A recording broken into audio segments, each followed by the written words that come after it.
ndio maana unafanya yote haya. Sema mimi navumilia kwa sababu nishakuwa ni mume wangu. Ila na jambo lingine nataka kuzungumza nawe. Lipi hilo? Sababu niambie. Alikuja Kadungu hapa anakutafuta.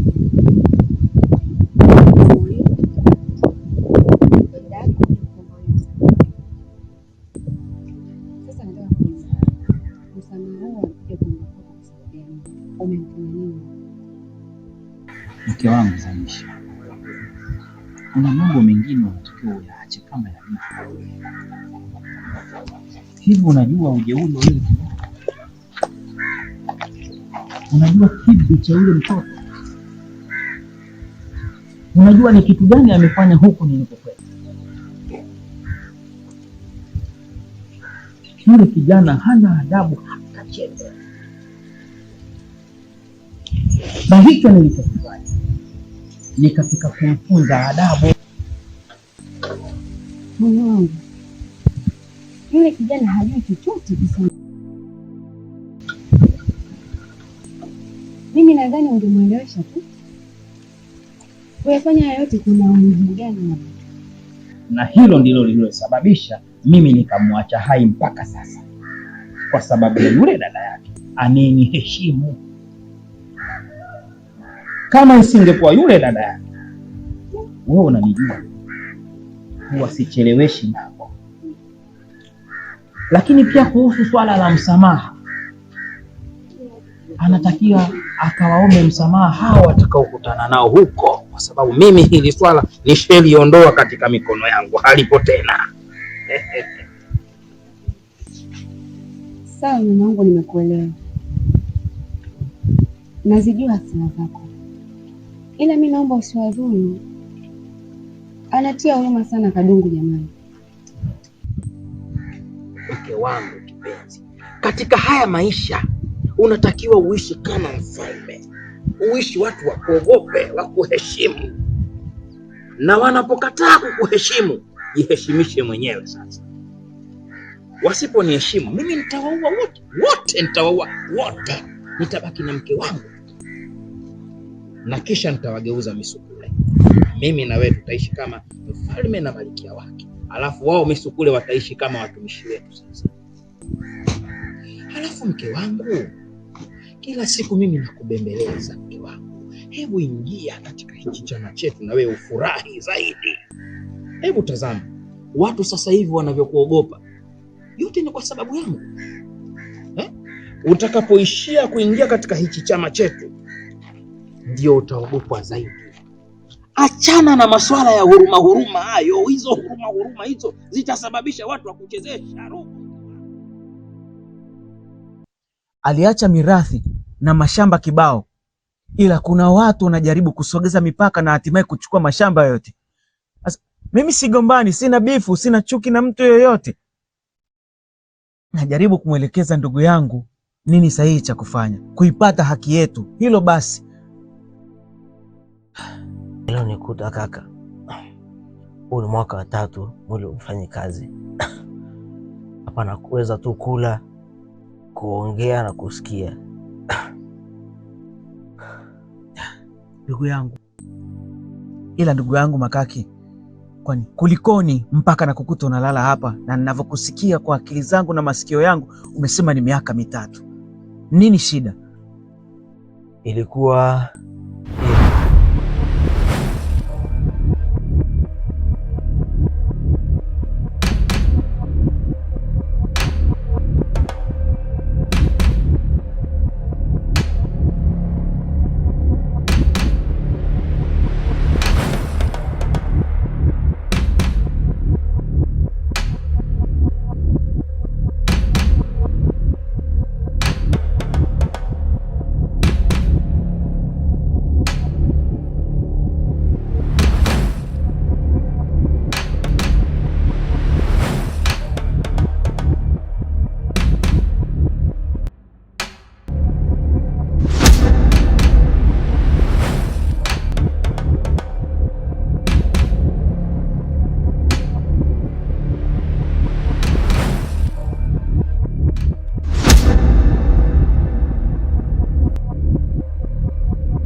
Baba naomba nisamee babangu.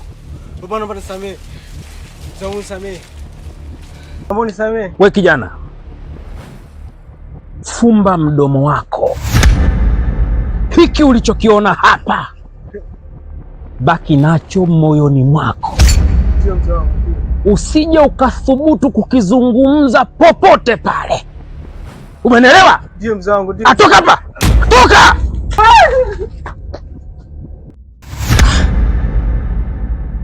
Miaka 3 mtu analazwa chini kisa kosa dogo kama hilo? Ndo ujue, na ndio maana nikakwambia huyu mzee Ng'omwa ni mzee hatari sana. Na wewe shida yako ni kwamba unafikiria maisha ya zamani uliokuwa ukiishi kwenye kijiji chetu. Sasa hivi kijiji chetu kimebadilika. Mara kwa mara nakusisitizia. Makaki, hilo tu ndo lilokufanya uteseke hapa miaka 3? Kaka, achana naye kabisa yule mtu.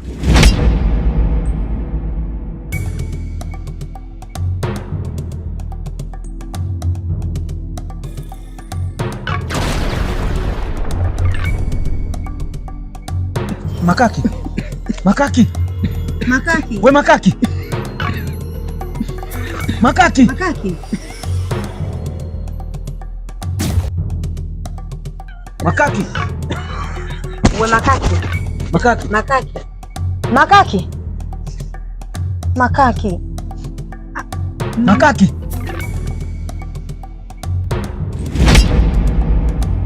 Makaki. Makaki. Mimi naona tuondoke alafu tutarudi. Twende.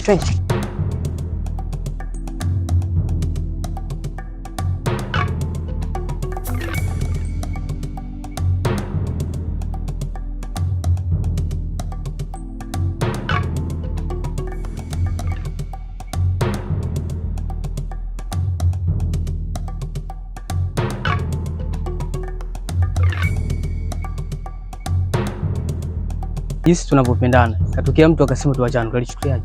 Mimi nitachukulia sawa, kwa sababu siwezi jua kaona mbali kiasi gani baba unifai.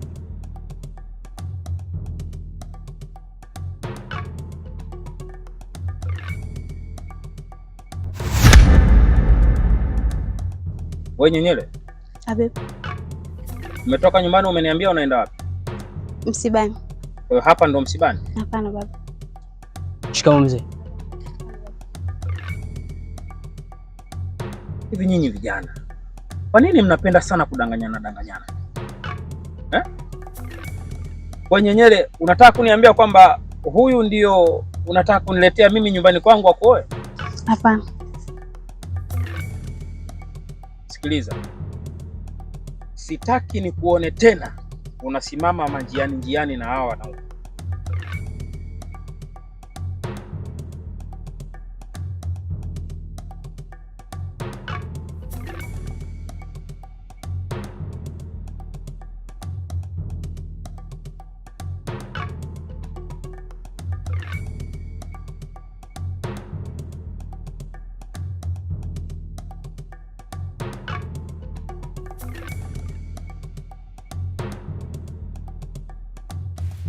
Vipi kakangu?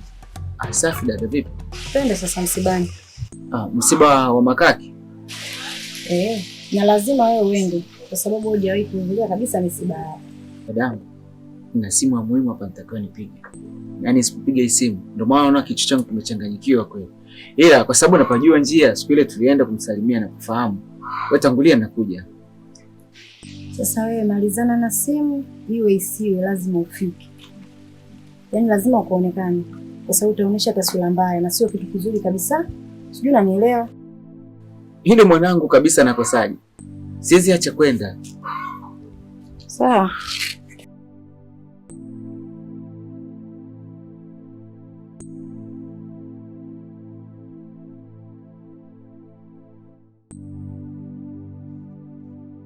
Umenielewa? Sawa.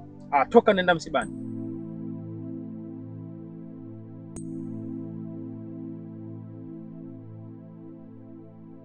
Wewe subiri hapa. Wewe kijana. Kuanzia leo sitaki nikuone tena ukisimama na binti yangu. Umenielewa? Nimekuelewa sawa. Hivi unamdanganya binti yangu, utampa nini wewe? Ama ukimpa mimba wewe una uwezo wa kumhudumia mwanangu wewe? Au ndio unataka kunipa mimi mizigo nibebe?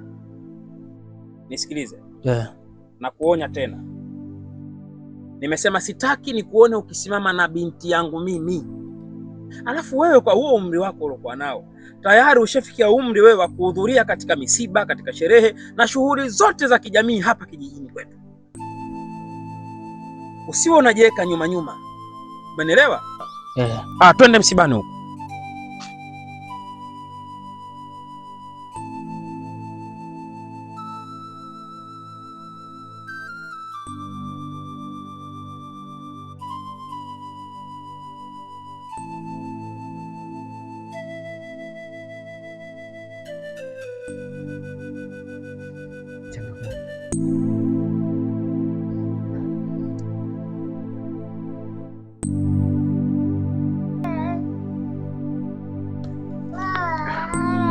Poleni kwa msiba. Asante.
Jamani, kuna tatizo kidogo limetokea. Baada ya kuingia ndani na mzee, laiti imepiga chafu. Kwa hiyo wajua wamenituma niwaambie kwamba msiba tena hakuna, kila mtu anafanya shughuli zake.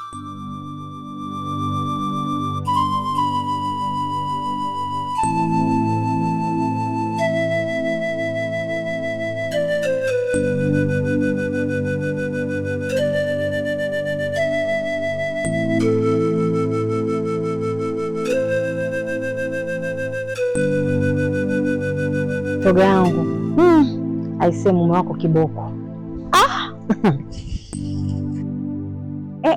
Bibi wewe, naomba ya mume wangu tuyaache kabisa. Mimi nina langu nilokuitia hapa, si unanielewa? Unakumbuka jana nilikwambia nitazungumza na mume wangu? Ndio. Nimekaa naye chini, nimezungumza naye, ila tu nakuomba kaa na kaka yako, mshauri akienda kwenye vijiji vya watu awe mstaarabu, mpole, ajue kuishi kama wana kijiji wanavyoishi. Nakuelewa, lakini mimi nimejaribu kuongea naye yote hayo, lakini mdogo wangu anaonekana elewi kabisa. Yaani ule ubishi kalisi kwa baba yetu kabisa, hataki kuelewa kabisa ninachomuelekeza. Sikiza nikwambie, usichoke kumwelekeza, na kama haiwezekani mwambie arudi mjini, maana huko atapotea. Hilo la kurudi mjini mimi nimeshaongea naye, lakini sasa shida inayokuja yule, mimi hanisikilizi kabisa. Labda uenda wewe, kwa sababu yule ni mume wako, ukija kule uenda atakuelewa na atajua mume wako ni mtu aina gani. Basi haina shida, kwa sababu tunaelekea huko, nadhani nitaenda kuzungumza naye. Sawa, wewe nisaidie tu, usinichoke, maana na mtihani.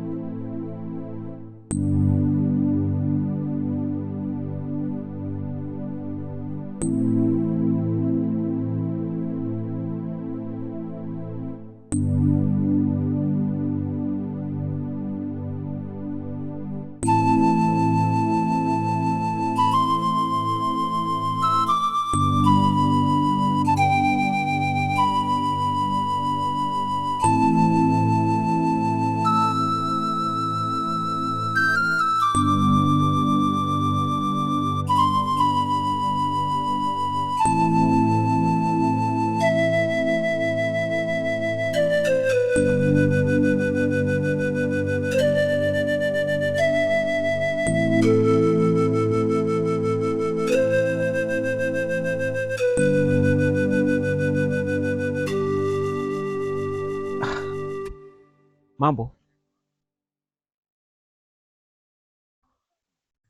Samani kakangu. Hivi wewe ni mgeni katika hiki kijiji? Mimi ni mwenyeji kabisa, tena ni mzao wa kijiji hichi, ila nilitoka kidogo tu kutafuta. Kwa nini umeniuliza hivyo? Nashangaa tangu unatoka kule mpaka nafika hapa, wewe unanishangaa tu. Sasa nashindwa kukuelewa. Kukushangaa kawaida.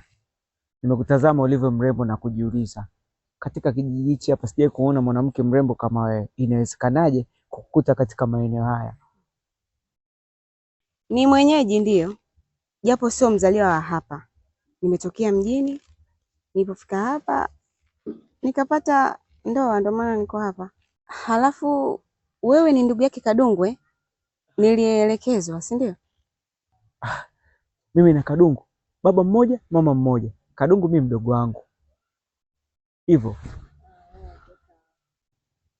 Muda si mrefu tumetoka msibani na Kadungu, tumepitia nyumbani, nilikuwa na mazungumzo na wewe pia tukakukosa.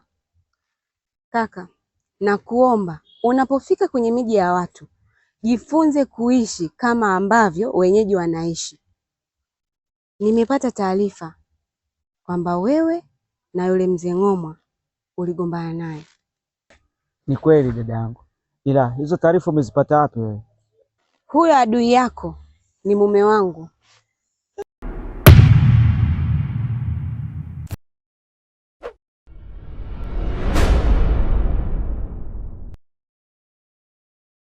Yaani na uzuri wako na sauti yako ulivyo wa kubembeleza, kumbe nawe Fezuli mwanga kama mmeo Ng'omwa.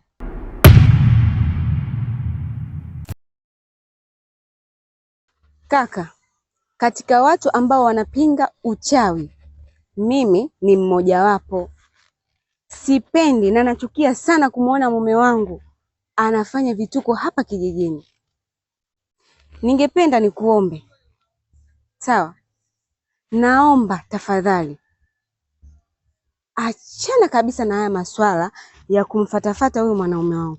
Kaka, sitaki kumwona rafiki yangu Kadungu anapitia wakati mgumu, matatizo kwa sababu yako wewe na mzee Ng'omwa, kwa sababu Kadungu ni rafiki yangu, tunashare vitu vingi sana.